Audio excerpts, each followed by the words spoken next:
There's a kind of silence that means peace. And there's a kind of silence that means something is wrong. Caleb Mercer knew the difference. He'd lived alone on his ranch at the edge of the Cimarron Valley for 11 years. He knew what the wind sounded like when a storm was rolling in. He knew the sound of coyotes circling too close at night. And he knew, deep in his bones, when the quiet got too quiet. The widow's cabin sat a half-mile east. Small, crooked chimney. A fence she'd built herself, leaning slightly to the left like it was tired of standing. Every morning, without fail, smoke curled up from that chimney before the sun even touched the ridge. Every evening, the faint glow of a lantern burned in her window until exactly 9 o'clock. She was a creature of habit, that woman. But 2 mornings ago, no smoke, no lantern that night. And now, standing on his porch with coffee going cold in his hand, Caleb stared at that cabin and felt something shift in his chest. Something heavy, something old. Before we begin this story, tell me, where are you watching from right now? Drop your location in the comments. Sending love your way wherever you are. Now stay with me on this one, because what Caleb found when he finally walked to that cabin changed everything he thought he knew about the woman who lived next door, and it almost got him killed. The widow arrived in the fall of 1883. No wagon train, no family, just a single mule pulling a cart loaded with everything she owned, which wasn't much. A trunk, a rocking chair with a broken arm, a cast-iron stove that took 3 men from town to unload, and a girl, a small girl, maybe 5 or 6, with dark hair and darker eyes, who sat on top of that trunk and didn't say a word the whole time. Caleb had been mending a fence along the eastern boundary of his property when he first saw them. The mule was struggling up the trail that led to the old Pearson homestead, a place that had been empty for 2 years since Hank Pearson drank himself to death and his kin sold the land to a buyer. None of them ever met. Apparently, that buyer was her. She didn't wave, didn't nod. She looked straight ahead, jaw set, hands gripping the reins like they owed her money. The girl glanced at Caleb once. Just once, with those wide, unreadable eyes, and then they were past him, and the dust settled, and it was like they'd never been there at all. That evening, Caleb rode into the town of Buckhorn. A sad little collection of buildings strung along a dry creek bed that called itself a town more out of stubbornness than accuracy. He tied his horse outside the general store and went in to buy salt and tobacco. "You see the new one?" asked Edgar Finch, the shopkeeper, before Caleb even got to the counter. Edgar was the kind of man who knew everything about everyone and couldn't keep his mouth shut about any of it. "Widow. Name's Clara Dunn. Came from somewhere back east, I hear. Missouri, maybe further." "Saw her," Caleb said. "Got a daughter. Quiet little thing. Didn't say a word when they came in for supplies. The woman neither, come to think of it. Just pointed at what she wanted. Paid in cash. Loaded up, and left." Edgar leaned forward. "Paid in gold coin, Caleb. Gold. You ever see a widow who pays in gold?" Caleb hadn't. But he also didn't care. People came to places like the Cimarron Valley for one reason, to be left alone. He understood that better than most. So he left her alone. Days turned to weeks. Weeks to months. He'd see her sometimes from a distance, hauling water from the creek, splitting wood, working on that crooked fence. She moved with a kind of fierce determination, like every task was a war she intended to win. She never asked for help. Not once. Not even when a late autumn storm tore half the shingles off her roof and she spent 3 days up on a ladder in the cold, nailing them back on while the girl watched from the doorway. Caleb almost went over that time. Almost.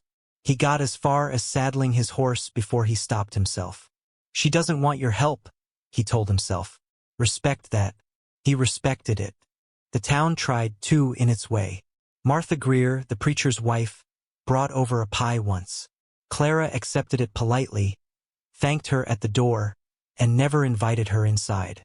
Martha came back to town saying the cabin was neat as a pin but cold as a grave, and that the woman had eyes that look right through you. The preacher himself, Reverend Greer, tried twice to invite her to Sunday services. Twice she declined. Not rudely, just firmly, like a door closing. The men in town took notice of her too, of course. She was not old, maybe 30, maybe younger. It was hard to tell with the sun and the hard living. She had sharp features, high cheekbones, and hair the color of rust that she kept pinned up tight. But there was something about her that kept them at bay. Not coldness exactly, more like a warning. Like the way a rattlesnake coils before it strikes. You don't need to hear the rattle to know you should step back. Caleb went about his life. He worked his cattle. He rode his fences. He sat on his porch in the evenings and watched the sun drop behind the mountains, painting the sky in shades of blood and copper. And every night, he'd see the faint glow of her lantern across the half-mile of scrubland that separated their lives. It became a kind of comfort, that light. A small, steady proof that he wasn't the only soul out here holding on. He never told anyone that. He barely admitted it to himself. Their first real conversation didn't happen until 4 months after she arrived. And it happened because of the girl. It was February, and the creek had swollen with early snowmelt. Caleb was riding along the bank, checking for erosion near his south pasture, when he heard the scream. "Hi, Thin." A child's scream, the kind that cuts through everything, that makes your blood go cold before your brain even catches up. He kicked his horse hard and came around the bend at a gallop. The girl was in the creek. Not the deep part, it was barely 3 feet, but the current was fast and she was small and she'd slipped on the rocks and gone under. She was clawing at the surface, gasping, getting pulled downstream toward a tangle of fallen branches. Caleb didn't think. He was off his horse and into the water in 3 strides, boots filling with ice, the cold hitting him like a fist. He caught the girl by the arm, then the waist, and hauled her up against his chest. She clung to him with a grip that surprised him, tiny fingers digging into his coat like she'd never let go. He carried her to the bank and set her down. She was shaking violently, lips blue, teeth chattering so hard he could hear them. He pulled off his coat and wrapped it around her. "You're all right," he said. "You're all right now." She looked up at him with those dark eyes. And then, for the first time, she spoke. "Mama's gonna be angry." Before Caleb could respond, he heard hoofbeats, hard and fast. He looked up and saw Clara coming down the ridge on her mule, riding it bareback with nothing but a rope halter, and she was moving faster than any mule had a right to. Her face was white. Her eyes were wild. She hit the ground before the mule even stopped, sliding in the mud, and then she was on her knees in front of the girl, hands on her face, checking, touching, pulling her close. "Sophie, Sophie, are you hurt? Are you hurt?" The girl, Sophie, shook her head against her mother's chest. Clara held her there for a long moment, rocking slightly, eyes closed. Then she looked up at Caleb, and what he saw in her face was something he recognized, something he carried in his own chest every day. Terror. Not the kind that comes and goes. The kind that lives in you. The kind that never fully sleeps. "Thank you," she said. Her voice was steady, but barely. "Thank you, Mr. Mercer." She knew his name. He hadn't told her. He'd never spoken to her. But she knew it. "She's strong," Caleb said, nodding toward Sophie. "Held on until I got there." Clara looked at her daughter, and something complicated moved across her face. Pride and pain and something else. Something guarded. "She shouldn't have been down here," Clara said, and there was an edge to it, not directed at him, but present nonetheless. Like she was angry at the world for having creeks and currents and dangers she couldn't build a fence against. She stood up, lifting Sophie onto her hip as though the girl weighed nothing, and turned toward the mule. "Mrs. Dunn," Caleb said. She stopped but didn't turn around. "If you ever need anything, I won't." She said it without malice, without emotion at all. Just a fact, delivered like the weather report. "It will rain. The sun will set. I won't need anything from you." She rode away with Sophie clinging to her neck, and Caleb stood there in the mud with ice water in his boots, watching them go. That night, the lantern in her window burned past midnight. After that, something shifted. Not much, not obviously. But Caleb would find things on his fence post some mornings. A jar of preserves, a loaf of bread wrapped in cloth, once a pair of wool socks, hand-knitted, left in a tin to keep them dry. She never said they were from her. He never asked. But who else could they be from? He reciprocated in his own way. He'd leave a bundle of cut firewood near her fence line. A sack of oats for the mule. Once, a small wooden horse he'd carved by lamplight. He left it on her porch railing without a note. The next time he saw Sophie from a distance, she was carrying it in her hand like a treasure.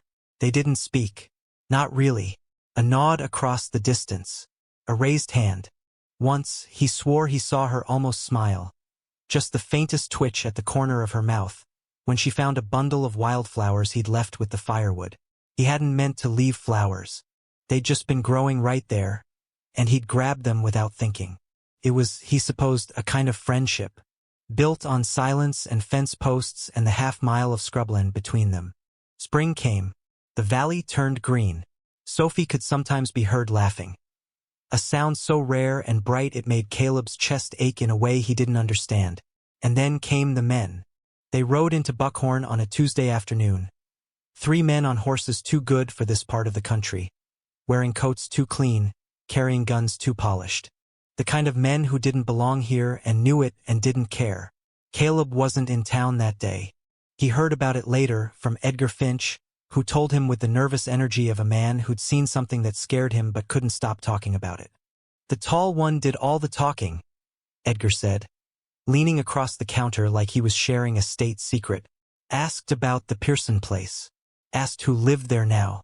I told him I didn't know much, and he looked at me like I was lying, which I was, and then he smiled. Caleb, I'm telling you. That smile didn't reach anywhere near his eyes. What did he look like? Tall, thin, mustache like a razor line, gray coat, black hat. Had a scar right here. Edgar drew a line across his own cheekbone. Like someone had tried to take his face off and almost succeeded. The other 2? Rougher, bigger. The kind of men who don't talk because they don't need to. They just stand behind the one who does and let you imagine what happens if you say the wrong thing. Caleb felt something cold settle in his stomach. They still in town? Left this morning. Headed east. Edgar paused. Toward the valley, Caleb. Toward your way. Caleb rode home fast that afternoon. He checked his property, his livestock, his fences. Everything was fine. Normal. But when he looked toward Clara's cabin, he noticed something he hadn't seen before. Her windows were shuttered. In the middle of the day. And the rocking chair that usually sat on her porch was gone. Pulled inside. She was hiding. He almost went over. Almost. But he thought about that voice, I won't. And he stayed on his own land and watched the horizon until the sun went down. The next morning, the shutters were open again. Smoke rose from the chimney. Sophie was outside, playing with the wooden horse near the fence. Maybe he'd imagined it. Maybe it was nothing. But that night, he loaded his rifle and set it by the door. Just in case. A week passed. Then 2. The strangers didn't appear, and Caleb began to relax. Spring deepened. The grass grew tall. He had calves to brand and fences to repair, and the rhythm of ranch work pushed the unease to the back of his mind. Then, on a Wednesday morning in late April, he woke before dawn and walked to his porch with his coffee, and he looked east toward Clara's cabin. No smoke. He waited. The sun crept over the ridge, painting the valley gold. He watched the chimney. Nothing. No movement outside. No Sophie running along the fence line. He told himself it was early. People sleep in sometimes. Even creatures of habit break their patterns now and then. By noon, there was still nothing. No smoke. No movement. The mule was in its pen. He could see it pacing, agitated, like it hadn't been fed. By evening, no lantern burned in the window. Caleb sat on his porch in the dark, staring at the black shape of the cabin against the stars, and he felt that heaviness in his chest again. That old, familiar weight. Something was wrong.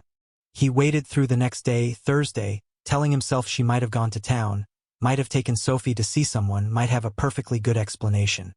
But the mule was still there, still unfed, and now it was braying. A sound that carried across the scrubland like a distress call. Nobody leaves their animal like that. Not out here. not Clara. By Thursday night, with no smoke, no lantern, no sign of life for 2 full days, Caleb made a decision. At first light, he was going to that cabin. And God help whoever was responsible if something had happened to her. Friday morning broke cold. An unseasonable chill had crept into the valley overnight, and frost clung to the grass like tiny shards of glass. Caleb's breath came in white clouds as he saddled his horse in the gray light before dawn. He rode the half-mile slowly. Not because he wasn't urgent, but because something in him wanted to be careful. Wanted to see everything, track everything.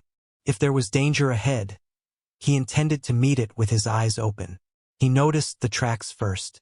3 sets of hoofprints, coming from the east, cutting across the trail that led to Clara's property. The prints were deep, heavy horses moving fast. They were maybe 2 days old, judging by the edges, softened by wind but not yet filled. 3 horses. 3 men. His jaw tightened. He approached the cabin from the north side, keeping to the tree line, rifle across his saddle. The place looked abandoned. The front door was closed but not latched. It swung slightly in the morning breeze, bumping against the frame with a sound that set his teeth on edge. The mule saw him first and brayed loudly, pressing against the fence of its pen. His water trough was dry. His feed bin was empty. Caleb dismounted and tied his horse to the fence post. He pulled the rifle from its scabbard, chambered around, and walked to the front door. He pushed it open. The inside of the cabin told a story, and it wasn't a good one. The table was overturned. A chair lay on its side, one leg snapped off. Broken glass on the floor. A kerosene lamp, shattered. The cast-iron stove was cold, its door hanging open. Pots and supplies were scattered like someone had torn through the place in a hurry, or in a fight. Clara's rocking chair, the one with the broken arm, lay on its back near the fireplace. And there, on the floor beside it, was a dark stain. Brown. Dried. Blood. Not a lot, but enough. Enough to make Caleb's hands tighten on his rifle until his knuckles went white. He moved through the cabin carefully, reading the scene like a tracker reads a trail.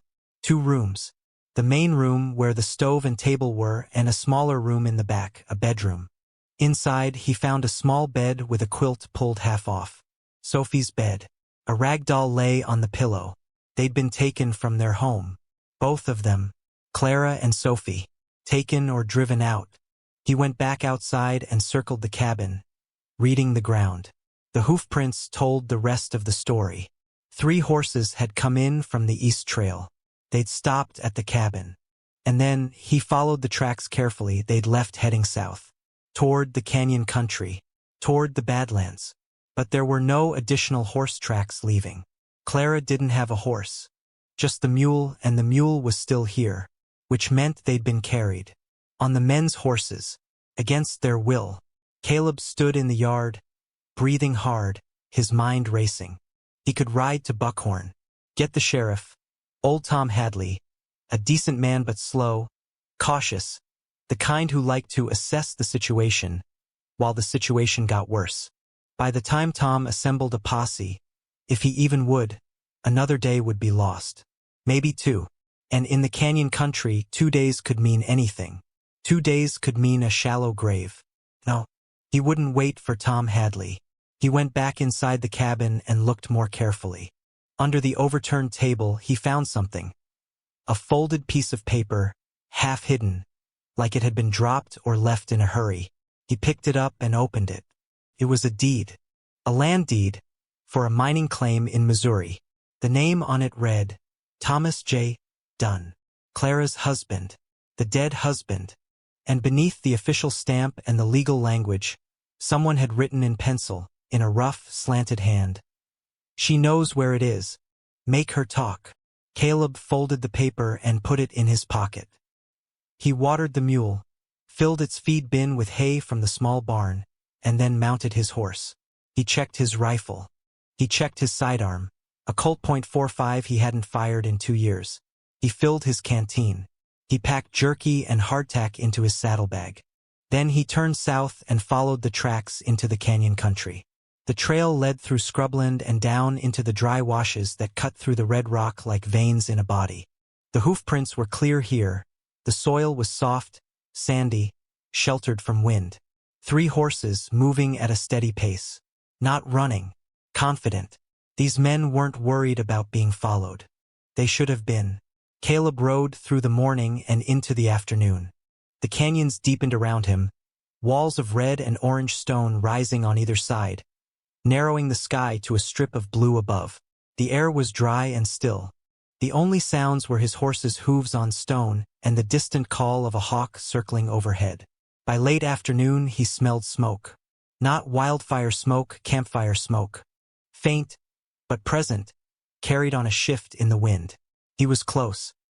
He dismounted and led his horse off the main trail, tying it in a shallow alcove behind a stand of juniper. Then he took his rifle and moved forward on foot, keeping low, keeping to the shadows of the canyon walls. And as the sun began its descent, painting the rock faces in shades of fire, Caleb Mercer crept toward the smoke, and whatever waited in the dark beyond it. The camp was set in a natural bowl at the base of a cliff, a sheltered spot, hidden from above, accessible only through a narrow gap in the rock that served as a natural gate. Clever. These men knew what they were doing. Caleb lay on his belly on a ledge about 40 feet above the camp, looking down through a gap in the rock. The evening light was fading fast, but he could see enough. 3 horses, picketed near a steep spring at the base of the cliff. A small fire burning low. 2 bedrolls laid out on the ground.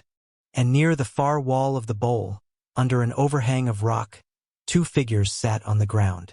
Clara and Sophie.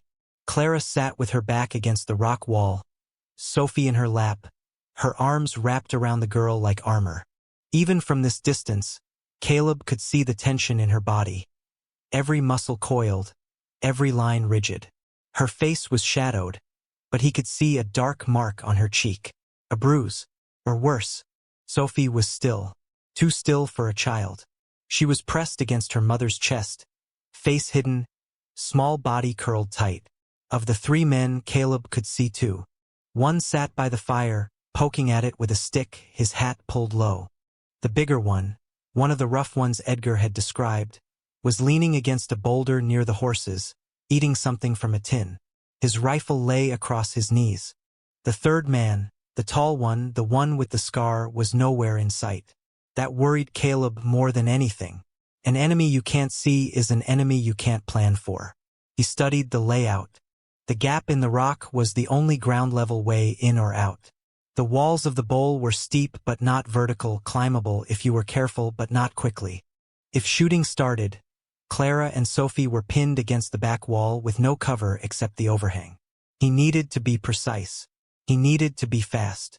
And he needed to know where the 3rd man was. As if answering his question, a voice rose from below, coming from somewhere to the left, out of Caleb's line of sight. "She's not going to talk tonight." The voice was smooth, calm. The kind of calm that made Caleb's skin crawl because it wasn't natural. It was practiced. "We'll start again in the morning. The girl first." Clara's voice cut through the darkness like a blade. "You touch her and I'll kill you. I don't care what happens after. I will kill you." A laugh, low and cold. "Mrs. Dunn. Your husband said something similar before the end." It didn't help him much. Silence. Terrible, loaded silence. Caleb felt something change inside him. Something that had been quiet for a long time woke up. Not anger, something beyond anger. Something colder and more focused, like the moment before a hammer falls. These men had killed Thomas Dunn, Clara's husband. And now they had Clara and her daughter, and they wanted something, the mining claim, the location of whatever Thomas had found, and they were willing to hurt a child to get it. Caleb made his peace with what he was about to do. He waited. Patience was not a virtue in this moment, it was a weapon. He waited until full dark, until the fire burned down to embers, until the man by the fire wrapped himself in his bedroll and pulled his hat over his eyes. He waited until the big one by the horses settled back against his boulder and stopped moving. He waited until the camp grew quiet except for the hiss of dying coals and the soft sound of wind through the canyon. Then he moved. He descended from the ledge slowly, finding handholds in the rock by feel, his rifle slung across his back. Every scrape of boot on stone sounded like thunder in his ears, but the wind covered him. When he reached the ground, he was on the south side of the bowl, behind a tumble of rocks about 20 yards from where Clara and Sophie sat. He could see the third man now, the tall one. He was sitting on a flat rock near the gap in the wall, smoking a cigarette, facing outward, watching the entrance. The scar on his cheek caught the faint glow of the ember between his fingers. The sentry. Caleb unslung his rifle. He checked the chamber by touch. He steadied his breathing. 3 men. He had to take out the sentry first, quietly if possible. Then the big one. Then the one by the fire, who might or might not wake up fast enough to matter. He pulled his knife from his belt. He moved through the shadows like smoke, keeping the rocks between him and the sentry, circling wide. 10 yards. 5. The tall man shifted, flicked his cigarette away. The ember arced through the darkness like a tiny falling star. Caleb stepped out of the shadows behind him. "Don't move," he said low and hard. The man moved anyway, fast spinning, hand going for his gun. Caleb hit him with the butt of his rifle, a short, brutal strike to the temple. The man crumpled sideways, hit the ground, and didn't get up, but the sound carried. The big one by the horses jerked awake, grabbing his rifle, and the one by the fire threw off his bedroll and rolled sideways, reaching for the pistol on his hip. And the night exploded. The big man fired first. A wild shot that sparked off the rock wall 3 feet to Caleb's left, the sound shattering the silence of the canyon like a crack in the world. Caleb was already moving, dropping behind a boulder, bringing his rifle up in one smooth motion born of years he thought he'd left behind. He fired. The shot took the big man in the shoulder, spinning him sideways. The man cursed, a guttural animal sound, and tried to raise his rifle again with one arm. Caleb worked the lever and fired again. The second shot put him down. The third man, the one from the bedroll, was on his feet now, pistol in hand, crouched low by the dying fire. He fired twice toward Caleb's position, the bullets cracking against the boulder, sending chips of stone into the air. Caleb pressed himself flat, feeling the rock fragments sting his face. "Who are you?" the man shouted into the darkness. His voice was high, strained, scared. "Who the hell are you?" Caleb didn't answer. He shifted right, moving to a new position behind a second boulder. The man by the fire was silhouetted against the faint glow of the embers, a target if Caleb took the shot. But the man was between Caleb and Clara. A miss, a pass-through, he couldn't risk it. "Clara!" Caleb shouted. "Get down! Get Sophie down flat!" He heard movement. The sound of Clara pulling Sophie behind the rock overhang, pressing them both into the ground. The man by the fire pivoted toward the sound of Caleb's voice and fired again. The shot went wide. Caleb rose from behind the boulder, sighted, and squeezed the trigger. The man dropped his pistol, staggered, sat down heavily in the dirt beside the dead fire. Then he fell sideways and was still. Silence rushed back in like a tide. Caleb waited. 10 seconds. 20. He counted his heartbeats, each one a hammer stroke in his chest. He scanned the camp through the rifle sights, checking each body for movement. The big one was down. The one by the fire was down. The tall one with the scar was still crumpled where Caleb had struck him. Moving. The tall man was moving, pushing himself up on one arm, shaking his head, reaching for the gun at his hip. "Don't," Caleb said. He stepped into the open, rifle leveled at the man's chest. The tall man looked up at him. His eyes were glassy, unfocused but clearing. The scar on his cheek was a white line in the darkness. He looked at Caleb, then at the 2 fallen men, and something shifted in his face. Not fear, but calculation. The weighing of odds. "You're making a mistake," the man said. His voice was still smooth, still controlled, even now. "You don't know what this is about. I know enough. She has something that belongs to my employer. A claim worth more money than you'll see in 10 lifetimes. We're just here to collect what's owed. By kidnapping a woman and a child. The man almost smiled. By recovering stolen property. Her husband's property. Her husband is dead. The claim transferred to our employer through legal purchase before Dunn died. She has the original deed. She won't produce it. She won't tell us where the mine is. The man's eyes were sharp now, fully focused. Walk away. This isn't your fight. Caleb looked at the man for a long moment. Then he looked past him, toward the overhang where Clara lay with Sophie in her arms. Get up, Caleb said. Slowly. The tall man rose to his feet, hands slightly raised. He was taller than Caleb by 3 inches, thin as a fence rail, and he moved with a calm that suggested this wasn't the first time he'd been at the wrong end of a gun. Your friends are done, Caleb said. The one by the horses is breathing, but he's not getting up soon. The other one isn't breathing at all. You want to join him, keep talking about legal purchases and stolen property. Or you can get on your horse and ride out of this canyon and never come back to Cimarron Valley. My employer.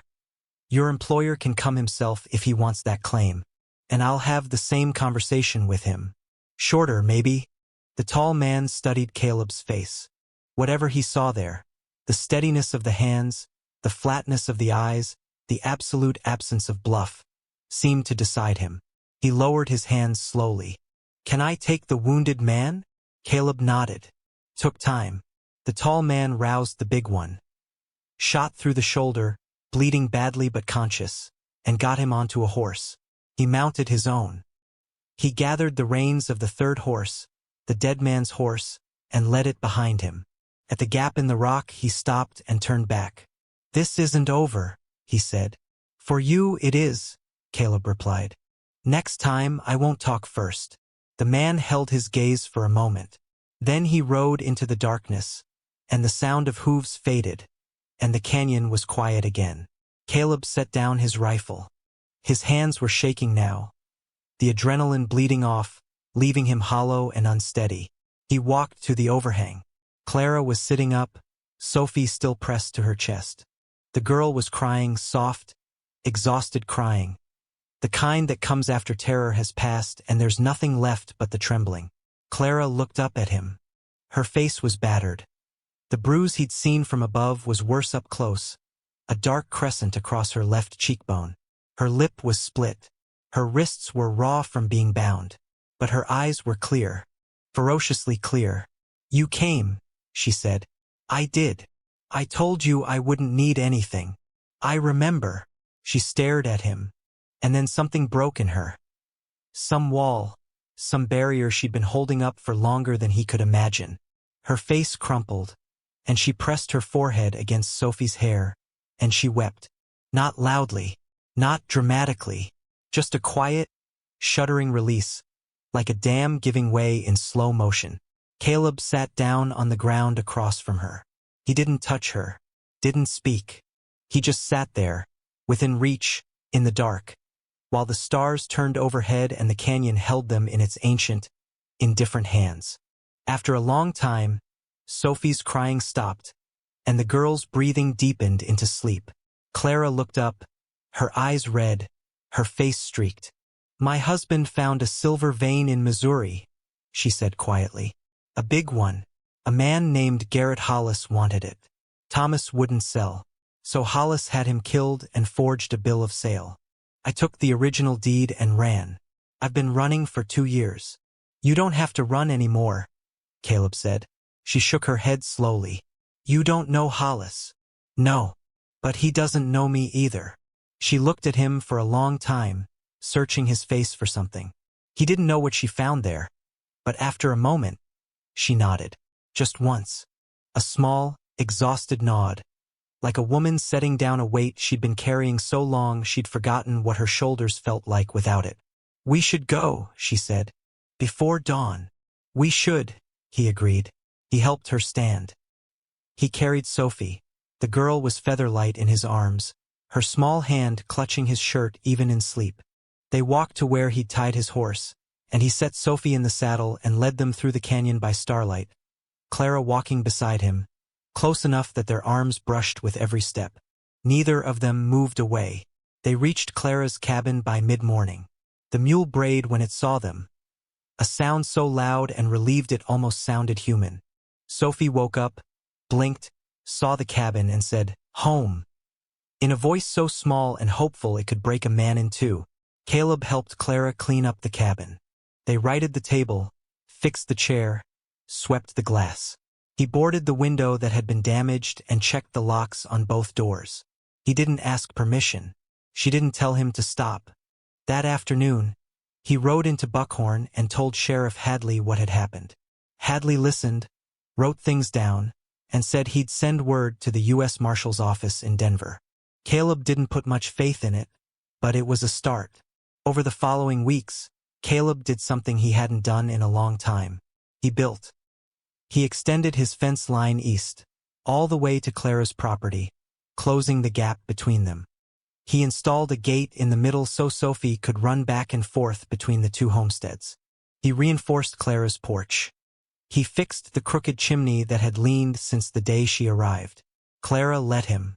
And slowly, carefully, like a wild animal learning to trust an open hand, she began to let him in. They were never loud about it, never dramatic. This wasn't a love story forged in passion. It was something quieter and stronger. Two broken people who'd learned that the distance they kept from the world wasn't the same as safety. That sometimes the bravest thing you can do is close the gap. Garrett Hollis never came to the Cimarron Valley. Whether it was the tall man's report or the marshal's inquiry, or simply the understanding that some things cost more than they're worth, whatever the reason, no strangers came asking about Clara Dunn again. And every evening, from his porch, Caleb Mercer watched the lantern in her window burn steady and bright. But now, some nights, he watched it from closer. From the chair beside hers. From the other side of the table. From the place where the half-mile between them used to be. Some distances aren't measured in land. They're measured in trust. And trust, once given in a place like that, in a canyon, in the dark, with a child in your arms and a rifle at your side, is not easily broken. What would you have done in his place? Would you have crossed that half-mile? Drop your answer in the comments. And if this story moved you, share it with someone who needs to hear it tonight.